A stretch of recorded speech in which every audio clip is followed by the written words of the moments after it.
Daily Reading Through the Bible, Week 2, Day 1, January 8th, 2023. Genesis chapters 16 through 18, Mark chapter 6. The scriptures quoted are from the NET Bible, netbible.com, copyright 1996-2019, used with permission from Biblical Studies Press, LLC, all rights reserved. Genesis 16.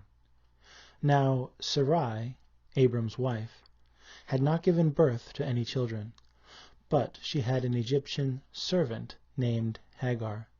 So Sarai said to Abram, "Since the Lord has prevented me from having children, please sleep with my servant. Perhaps I can have a family by her." Abram did what Sarai told him. So after Abram had lived in Canaan for 10 years, Sarai, Abram's wife, gave Hagar, her Egyptian servant, to her husband to be his wife. He slept with Hagar, and she became pregnant. Once Hagar realized she was pregnant, she despised Sarai. Then Sarai said to Abram, "You have brought this wrong on me. I gave my servant into your embrace, but when she realized that she was pregnant, she despised me. May the Lord judge between you and me." Abram said to Sarai, "Since your servant is under your authority, do to her whatever you think best." Then Sarai treated Hagar harshly, so she ran away from Sarai. The angel of the Lord found Hagar near a spring of water in the wilderness, the spring that is along the road to Shur. He said, "Hagar, servant of Sarai, where have you come from, and where are you going?" She replied, "I'm running away from my mistress, Sarai." Then the angel of the Lord said to her, "Return to your mistress and submit to her authority. I will greatly multiply your descendants," the angel of the Lord added, "so that they will be too numerous to count." Then the angel of the Lord said to her, "You are now pregnant, and are about to give birth to a son. You are to name him Ishmael, for the Lord has heard your painful groans. He will be a wild donkey of a man. He will be hostile to everyone, and everyone will be hostile to him. He will live away from his brothers." So Hagar named the Lord who spoke to her, "You are the God who sees me." For she said, "Here I have seen the one who sees me." That is why the well was called Beer Lahai Roi. It is located between Kadesh and Bered. So Hagar gave birth to Abram's son, whom Abram named Ishmael. Now Abram was 86 years old when Hagar gave birth to Ishmael. Genesis 17. The sign of the covenant. When Abram was 99 years old, the Lord appeared to him and said, "I am the sovereign God. Walk before me and be blameless. Then I will confirm my covenant between me and you, and I will give you a multitude of descendants." Abram bowed down with his face to the ground, and God said to him, "As for me, this is my covenant with you. You will be the father of a multitude of nations. No longer will your name be Abram. Instead, your name will be Abraham, because I will make you the father of a multitude of nations. I will make you extremely fruitful. I will make nations of you, and kings will descend from you. I will confirm my covenant as a perpetual covenant between me and you. I will extend to your descendants after you throughout their generations. I will be your God, and the God of your descendants after you. I will give the whole land of Canaan, the land where you are now residing, to you and your descendants after you as a permanent possession. I will be their God." Then God said to Abraham, "As for you, you must keep the covenantal requirement I am imposing on you and your descendants after you throughout their generations. This is my requirement. that you and your descendants after you must keep. Every male among you must be circumcised. You must circumcise the flesh of your foreskins. This will be a reminder of the covenant between me and you throughout your generations. Every male among you who is 8 days old must be circumcised, whether born in your house or bought with money from any foreigner who is not one of your descendants. They must indeed be circumcised, whether born in your house or bought with money. The sign of my covenant will be visible in your flesh as a permanent reminder. Any uncircumcised male who has not been circumcised in the flesh of his foreskin will be cut off from his people. He has failed to carry out my requirement. Then God said to Abraham, As for your wife, you must no longer call her Sarai. Sarah will be her name. I will bless her, and will give you a son through her. I will bless her, and she will become a mother of nations. Kings of countries will come from her. Then Abraham bowed down with his face to the ground, and laughed as he said to himself, Can a son be born to a man who is 100 years old? Can Sarah bear a child at the age of 90? Abraham said to God, Oh, that Ishmael might live before you. God said, No, Sarah your wife is going to bear you a son, and you will name him Isaac. I will confirm my covenant with him as a perpetual covenant for his descendants after him. As for Ishmael, I have heard you. I will indeed bless him, make him fruitful, and give him a multitude of descendants. He will become the father of 12 princes. I will make him into a great nation. But I will establish my covenant with Isaac, whom Sarah will bear to you at the set time next year. When he finished speaking to Abraham, God went up from him. Abraham took his son Ishmael, and every male in his household, whether born in his house or bought with money, and circumcised them on that very same day, just as God had told him to do. Now Abraham was 99 years old when he was circumcised. His son Ishmael was 13 years old when he was circumcised. Abraham and his son Ishmael were circumcised on the very same day. All the men of his household, whether born in his household or bought with money from a foreigner, were circumcised with him. Genesis 18.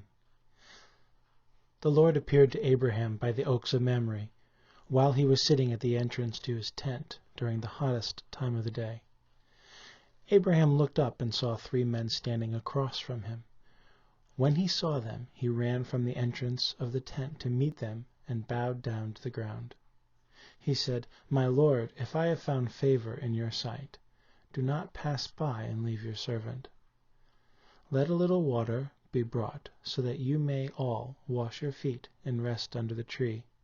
And let me get a bit of food, so that you may refresh yourselves, since you have passed by your servant's home. After that you may be on your way. All right, they replied. You may do as you say. So Abraham hurried into the tent and said to Sarah, Quick, take 3 measures of fine flour, knead it, and make bread. Then Abraham ran to the herd and chose a fine, tender calf and gave it to a servant, who quickly prepared it. Abraham then took some curds and milk, along with the calf that had been prepared, and placed it before them. They ate while he was standing near them under a tree. Then they asked him, Where is Sarah, your wife? He replied, There, in the tent. One of them said, I will surely return to you when the season comes round again, and your wife Sarah will have a son. Now Sarah was listening at the entrance to the tent, not far behind them. Abraham and Sarah were old and advancing in years. Sarah had long since passed menopause. So Sarah laughed to herself, thinking, After I am worn out, will I have pleasure, especially when my husband is old too? The Lord said to Abraham, Why did Sarah laugh and say, Will I really have a child when I am old? Is anything impossible for the Lord? I will return to you when the season comes round again, and Sarah will have a son." Then Sarah lied, saying, "I did not laugh," because she was afraid. But the Lord said, "No, you did laugh." When the men got up to leave, they looked out over Sodom. Now Abraham was walking with them to see them on their way. Then the Lord said, "Should I hide from Abraham what I am about to do? After all, Abraham will surely become a great and powerful nation, and all the nations on the earth may receive blessing through him. I have chosen him so that he may command his children and his household after him to keep the way of the Lord by doing what is right and just. Then the Lord will give to Abraham what he promised him." So the Lord said, "The outcry against Sodom and Gomorrah is so great, and their sin so blatant, that I must go down and see if they are as wicked as the outcry suggests. If not, I want to know." The two men turned and headed toward Sodom, but Abraham was still standing before the Lord. Abraham approached and said, "Will you really sweep away the godly along with the wicked? What if there are 50 godly people in the city? Will you really wipe it out and not spare the place for the sake of the 50 godly people who are in it? Far be it from you to do such a thing, to kill the godly with the wicked, treating the godly and the wicked alike. Far be it from you. Will not the judge of the whole earth do what is right?" So the Lord replied, "If I find in the city of Sodom 50 godly people, I will spare the whole place for their sake." Then Abraham asked, "Since I have undertaken to speak to the Lord, although I am but dust and ashes, what if there are 5 less than the 50 godly people? Will you destroy the whole city because 5 are lacking?"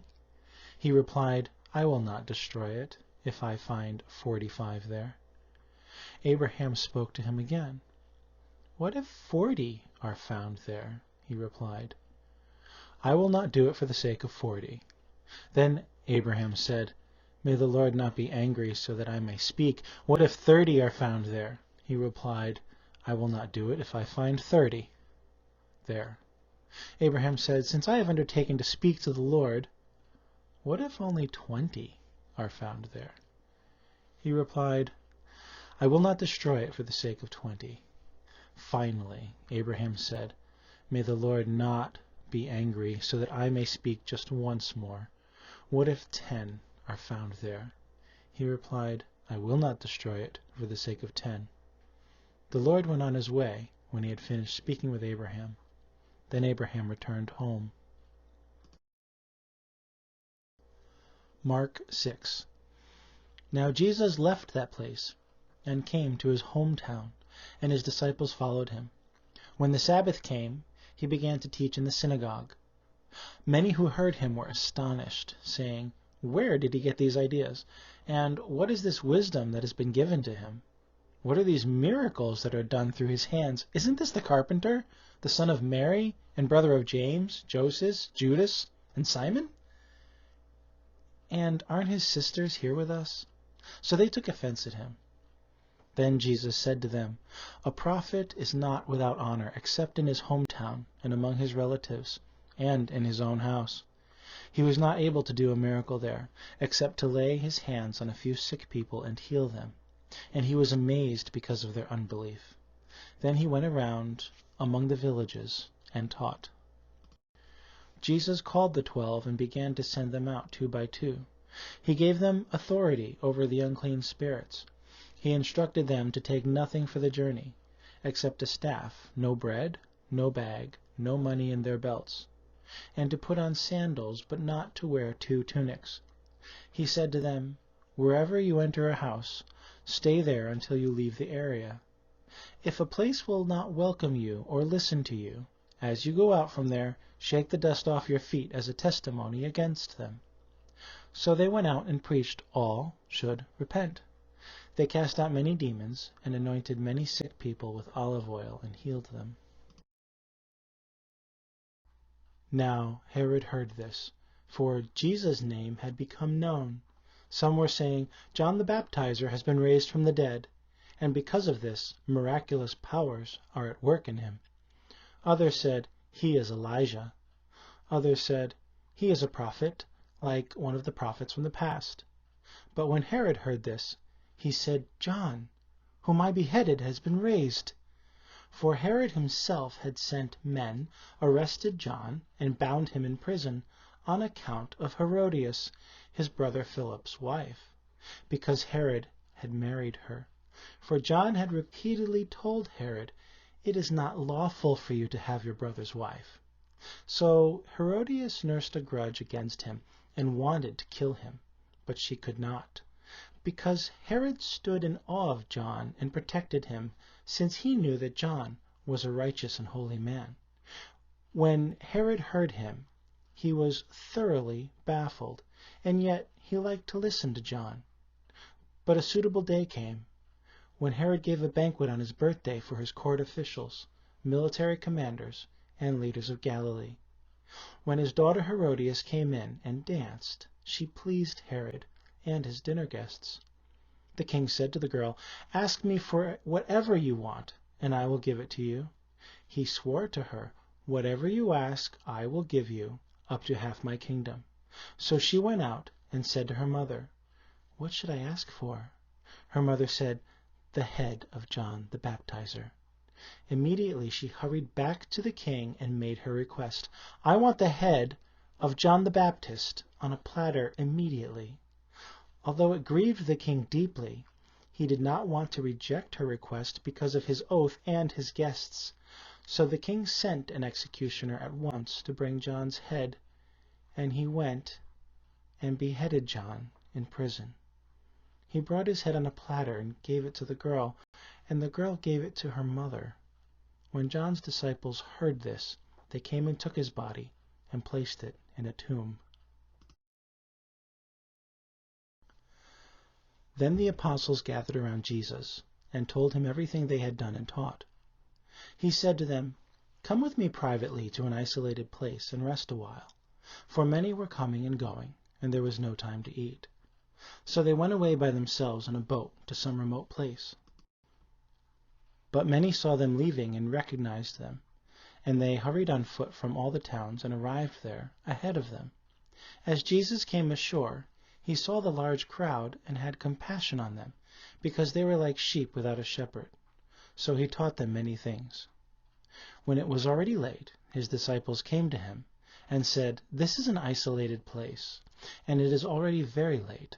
Send them away so that they can go into the surrounding countryside and villages and buy something for themselves to eat." But he answered them, "You give them something to eat." And they said, "Should we go buy bread for 200 silver coins and give it to them to eat?" He said to them, "How many loaves do you have? Go and see." When they found out, they said, 5, and 2 fish. Then he directed them all to sit down in groups on the green grass. So they reclined in groups of hundreds and 50s. He took the 5 loaves and the 2 fish, and looking up to heaven, he gave thanks and broke the loaves. He gave them to his disciples to serve the people. He then divided the 2 fish among them all. They all ate and were satisfied, and they picked up the broken pieces and fish that were left over, 12 baskets full. Now there were 5,000 men who ate the bread. Immediately Jesus made his disciples get into the boat and go on ahead to the other side, to Bethsaida, while he dispersed the crowd. After saying goodbye to them, he went to the mountain to pray. When evening came, the boat was in the middle of the sea, and he was alone on the land. He saw them straining at the oars, because the wind was against them. As the night was ending, he came to them walking on the sea, for he wanted to pass by them. When they saw him walking on the water, they thought he was a ghost. They cried out, for they all saw him and were terrified. But immediately he spoke to them, "Have courage, it is I. Do not be afraid." Then he went up to them into the boat, and the wind ceased. They were completely astonished, because they did not understand about the loaves, but their hearts were hardened. After they had crossed over, they came to land at Gennesaret and anchored there. As they got out of the boat, people immediately recognized Jesus. They ran through that whole region and began to bring the sick on mats to wherever he was rumored to be. And wherever he would go, into villages, towns, or countryside, they would place the sick in the marketplaces and would ask him if they could just touch the edge of his cloak, and all who touched it were healed.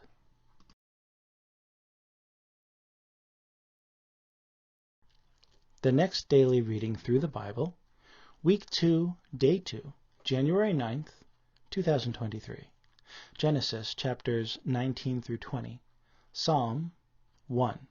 Mark chapter 7. The scriptures quoted are from the NET Bible, netbible.com, copyright 1996, 2019, used with permission from Biblical Studies Press, LLC. All rights reserved.